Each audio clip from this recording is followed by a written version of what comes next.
Nous devons d'abord remercier le président du Parlement de la Côte d'Ivoire. Et je pense que lorsque nous avons écouté les discours, nous avons compris qu'il y a une solidarité vraiment fraternelle, une solidarité africaine entre tous les présidents des parlements africains.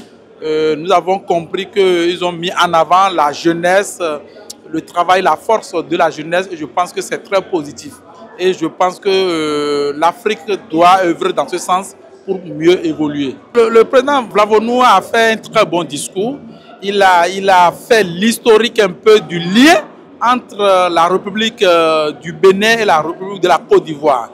Il a parlé un peu le lien familial. Je pense que c'est très important de rappeler ça souvent à la jeunesse, de rappeler ça souvent aux plus jeunes pour qu'ils comprennent que la Côte d'Ivoire, le Bénin, le Togo, le Sénégal, le Ghana, c'est toujours le même peuple. Plein de solennité, plein de discours d'unité, plein de discours d'union de peuples africains.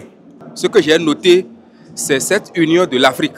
L'Afrique sans frontières, et qu'aujourd'hui, nous devons nous considérer comme un seul peuple, étant de différents pays, un seul peuple pour que l'Afrique se développe. Nous devons inculquer aujourd'hui, en tant qu'élus du peuple, le patriotisme, l'amour de son pays, l'amour de sa patrie, pour que demain soit meilleur. Je voudrais d'abord dire merci à Dieu pour le président que nous avons aujourd'hui au Bénin, son Excellence le président Patrice Talon, qui s'est inscrit dans la même logique. Le président Vlavonou a été on ne peut plus clair, surtout lorsqu'il dit ceci. L'important, c'est de préserver les attentes des populations.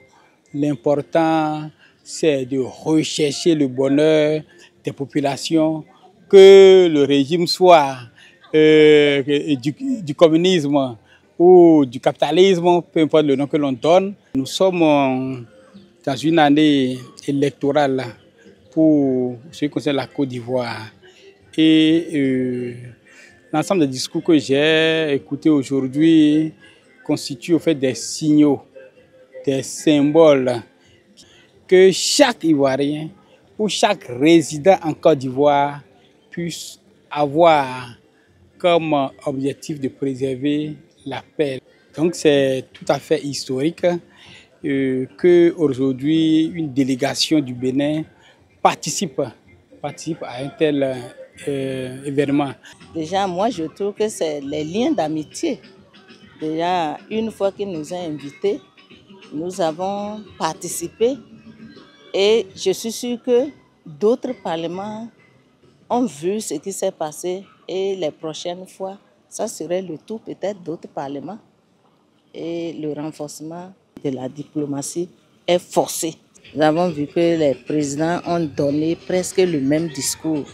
Et dans leur discours, c'est comment faire pour que la population soit à l'aise.